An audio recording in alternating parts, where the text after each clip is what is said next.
Salut à tous, je suis ravi de vous retrouver aujourd'hui pour une nouvelle vidéo. J'ai décidé de faire cette vidéo qui n'était pas du tout prévue, suite à deux conversations que j'ai eues avec deux hommes avec qui je me suis lié d'amitié et qui en sont tous les deux à la même étape,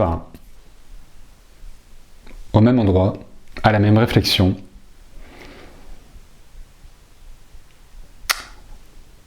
Au moment où il y a un semblant de « ça s'arrête, c'est fini, je ne serai pas avec l'autre ». Ce parcours de flamme jumelle, il est long, il est laborieux, il est élévateur, transformateur, et c'est surtout un voyage. C'est un rite initiatique, c'est une transformation, c'est un voyage vers soi, qui enseigne l'amour inconditionnel, comme d'autres initiations peuvent nous enseigner l'amour inconditionnel. Mais l'essence du parcours de flamme jumelle, c'est de revenir à soi pour distinguer en soi l'amour originel, l'amour inconditionnel, qui est présent en soi depuis toujours, et cet amour se réveille au contact de l'autre.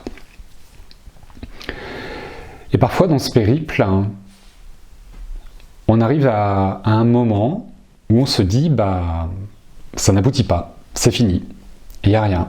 L'autre est parti vivre à l'étranger, l'autre se marie, l'autre vient d'avoir un enfant, l'autre me dit qu'il veut qu'on reste amis, l'autre me dit qu'il ne m'aime pas, l'autre me dit ou fait quelque chose qui, de là où je suis, me dit ça y est, c'est fini, il n'y a plus rien. Et là du coup, c'est la descente aux enfers, c'est la dégringolade, perte de repères, perte d'espoir, perte de foi, peut-être une colère, plein de choses qui traversent, et en tout cas il y a un truc qui dit c'est quoi ce bordel, c'est la grosse merde, ce parcours de flamme jumelle, ça rime à rien, c'est la connerie, et j'arrive pas à oublier l'autre. Je ne dirai jamais que ce parcours c'est de la connerie, que c'est quelque chose d'inventé ou d'irréel, car que depuis le début, bientôt 9 ans, que je fais des vidéos sur YouTube, tout ce que je peux vous raconter, c'est ce que j'ai compris, c'est ce qu'on m'a enseigné, c'est ce que j'ai vécu à titre personnel et c'est ce qui m'a été transmis par mes guides. Je ne peux pas, de mon point de vue, dans ce que j'ai compris et reçu et vécu, vous dire que c'est quelque chose qui n'existe pas. Maintenant, c'est qu'est-ce qu'on comprend de ce que l'on vit, comment on perçoit les choses et comment l'ego et le mental vont filtrer ce parcours. Je suis intimement convaincu que ce parcours est un voyage qui permet d'aller vers autre chose et surtout de devenir une autre personne. Il faut se détacher du but, il faut se détacher du couple, il faut se détacher de la relation. Certaines personnes vont dire que la réunion n'existe pas sur Terre et qu'elle existe de l'autre côté. J'ai toujours maintenu le contraire. Le principe de l'incarnation signifie qu'on vient incarner des choses sur Terre, qu'on vient les vivre sur Terre. Je suis toujours convaincu que cette réunion se vit sur Terre, que la blessure originelle se vit sur Terre également. Il y a un travail qui se fait de l'autre côté, mais ça se fait principalement sur Terre, et c'est comme ça qu'on acte les choses par nos émotions, par le vécu. Ce qui est très très loin d'une théorie et d'un mental. Maintenant, dans ce que l'on vit, dans ce que l'on perçoit, dans ce que l'on comprend, dans ce qu'on refuse de reconnaître, dans nos œillères, dans nos dénis, dans le mental, dans tout, dans nos émotions, et c'est un peu le capharnaüm, c'est très compliqué d'arriver à faire le lien de tout ça. Je pense qu'on peut facilement être complètement perdu, perdre le sens de ce parcours, et surtout le sens de sa vie, et de se dire à quoi ça sert tout ça. Quel est l'intérêt de cheminer dans une relation d'amour qui n'aboutit pas? Effectivement, ça n'a aucun intérêt si on a pour but d'être en couple avec l'autre. Par contre, si on considère ce périple comme un voyage qui permet de passer à autre chose, à une étape supplémentaire, à une étape différente, et à devenir différent, et à comprendre ce que signifie l'amour inconditionnel, ça va forcément vous permettre de vous réunir à l'autre ou à quelqu'un d'autre. C'est évident. Puisque l'on vous enseigne l'amour inconditionnel, c'est pour le vivre. Ce parcours se fait sur plusieurs années, se fait en plusieurs vies. Peut-être que votre parcours dans cette vie s'arrête aujourd'hui et qu'il reprendra dans une vie future. Ça peut arriver. Fait chier. Ouais, faudra revenir. Ok, si on revient pas pour ça, on reviendra pour autre chose. Et un jour ça s'arrête. Peut-être qu'aujourd'hui, là, dans cette période qui pour vous est un mur où tout s'arrête, c'est juste une transition, une passade, une étape qui va vous permettre, dans 5 ans, dans 10 ans, dans 20 ans, suivant l'âge que vous avez, de vous réunir à l'autre.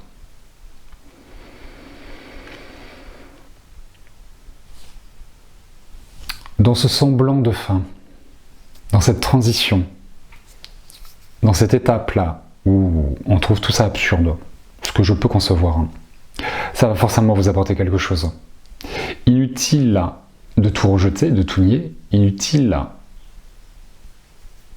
de désespérer, c'est qu'est-ce que ça vous apporte. On parle dans ce parcours de lâcher prise, de patience, de foi, de revenir à soi, de pacifier le mental et l'ego. Mais si on a ligne de mire l'autre, de faire un focus sur l'autre et d'être en couple avec l'autre, on n'est pas dans lâcher prise, on n'est pas dans la patience, on n'est pas dans la foi, on n'est pas dans ce cheminement vers soi. Et je suis intimement persuadé, après avoir discuté avec ces 2 hommes, que c'est qu'une étape de leur vie qui est primordiale. Soit effectivement ce parcours de flamme jumelle, pour eux, s'arrête dans cette vie, et qu'il reprendra plus tard. Peut-être que c'est une période tampon. Peut-être que ces hommes, tout comme vous, n'avaient pas rencontré votre flamme jumelle, je l'ai toujours dit, c'est un parcours qui est très très rare, qui est exceptionnel, et exceptionnel ne veut pas dire extraordinaire, veut dire rare, ce qui fait que 90-95% des personnes pensent être flamme jumelle, mais ne le sont pas.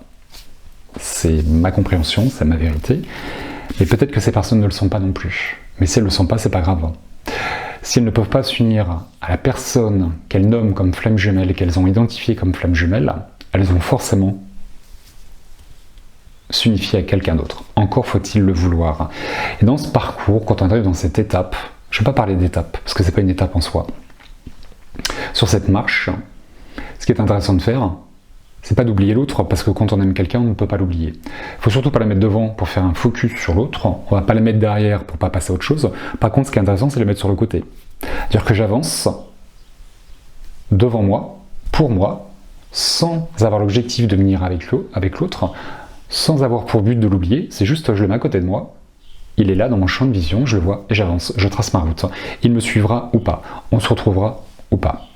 Il n'y a pas à faire de croix dessus, on ne fait pas de croix dessus, on ne nourrit pas un espoir, il est là, on ne sait pas ce que ça donnera. Est-ce qu'il n'y a pas un acte de foi, de lâcher prise, de patience, et de revenir à soi et de s'écouter?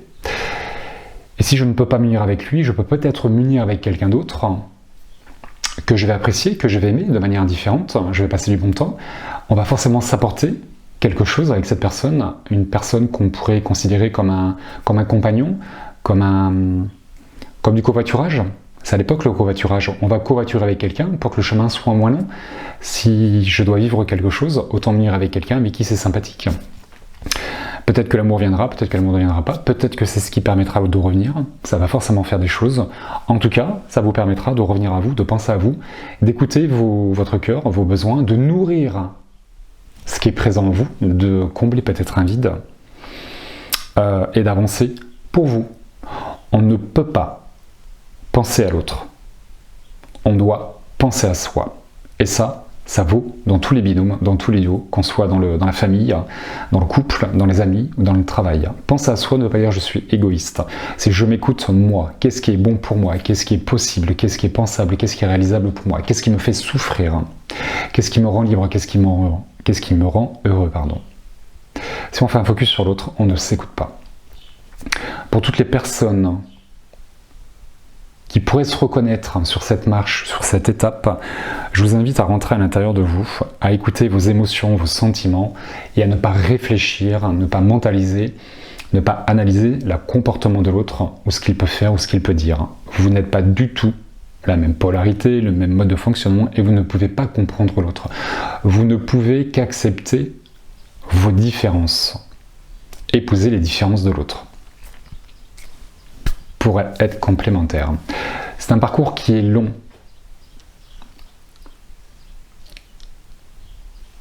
mais qui est magique, car on devient forcément une autre personne. Les personnes qui font du développement personnel vont forcément changer de comportement.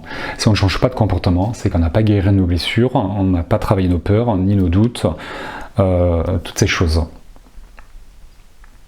Le changement de comportement va vous permettre d'évoluer différemment. Soyez souple avec vous, soyez bienveillant avec vous, ne vous jugez pas et laissez-vous le temps de cheminer.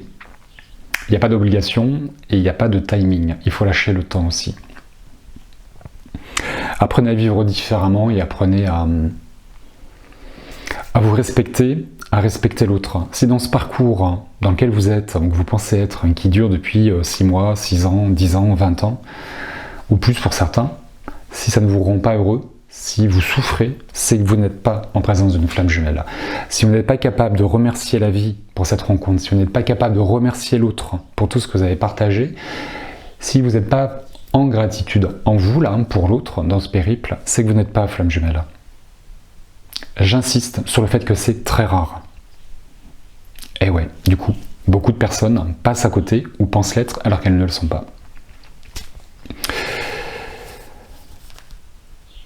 Et c'est ok, on s'en fout. On s'en fout. Ce qui est important, c'est pas d'être flamme jumelle, c'est de vivre heureux avec quelqu'un, de vivre une relation d'amour, pas une relation toxique, ni de dépendance, ni de manque, ni d'obsession. Penser à l'autre tout le temps, du matin au soir, c'est pas de l'amour, c'est de l'obsession, c'est du manque. Attention les copains, tout ce que vous vivez, ne vous jugez pas, j'insiste là-dessus, soyez bienveillants. Tout est ok, apparemment ce sont des étapes. On ne peut pas penser à l'autre pendant 10 ans, du matin au soir. On ne peut pas être en manque pendant 10 ans, du matin au soir. Ça peut pas être obsessionnel pendant 10 ans, c'est pas possible. Pendant un mois, pendant quelques temps, oui, ça c'est logique. Parce que ça fait partie du travail, ça fait partie du parcours. Mais quand ça s'installe, il y a un truc qui va pas. Et si vous souffrez, soit que vous travaillez une blessure, mais là ça aussi ça restera une étape. Et si vous souffrez tout le temps, sortez, barrez-vous, oubliez l'autre, oubliez cette histoire, partez vers autre chose, vraiment. Écoutez vos émotions, c'est hyper important. Tout se passe ici, en aucun cas ici. On ne vit pas une relation d'amour avec sa tête, on la vit avec son cœur. Encore faut-il être à l'écoute de soi. Voilà, j'espère que cette vidéo qui m'a été inspirée par certains d'entre vous, parce que souvent quand je vous rencontre, inévitablement on parle, souvent on parle du parcours de flamme jumelle, et ce qui me permet aussi, moi, de comprendre beaucoup de choses et de voir comment vous cheminez, parce qu'on est tous différents, on ne chemine pas de la même manière. J'espère que cette vidéo vous permettra de vous aiguiller ou de vous réaiguiller sur votre chemin, là où il y a vos pieds, et de lâcher votre tête pour investir l'espace du cœur. Voilà. Je ne sais pas si j'aurai l'occasion de faire d'autres vidéos pendant l'été. Je vous rappelle que cet été, je suis en Suisse pour les stages. Je vais aussi prendre des congés, un peu comme tout le monde. Donc, je ne suis pas sûr de pouvoir faire une autre vidéo d'ici le mois de septembre. Mais au pire des cas, on se retrouvera en septembre pour un live et pour d'autres sujets de vidéos. J'ai à cœur de vous partager ce que j'arrive à comprendre, ce que je vis, ce qu'on me transmet dans les constellations quand je vous rencontre, voilà, dans tout ce que je peux vivre au quotidien. Une fois de plus, faites-en ce que vous voulez. C'est pas parce que quelqu'un sur YouTube vous dit quelque chose, parle de quelque chose, qu'il faut boire aveuglément ses paroles et n'oubliez jamais votre discernement. Tout passe par notre personnalité. On filtre tout. C'est un peu le principe du téléphone arabe. Quelqu'un dit quelque chose et c'est reporté, c'est jamais à l'entrée, à la sortie, c'est pas le même truc. Bah, là c'est pareil. Qu'est-ce qu'on retient et qu'est-ce qu'on comprend? Voilà, je vous souhaite d'être heureux, de trouver l'amour en vous et autour de vous. Et ensuite, de faire des petits amours, de faire fructifier tout ça. Voilà, je vous embrasse bien fort, je vous dis à très bientôt pour une prochaine vidéo, je vous souhaite un très bel été, et d'ici là, prenez soin de vous.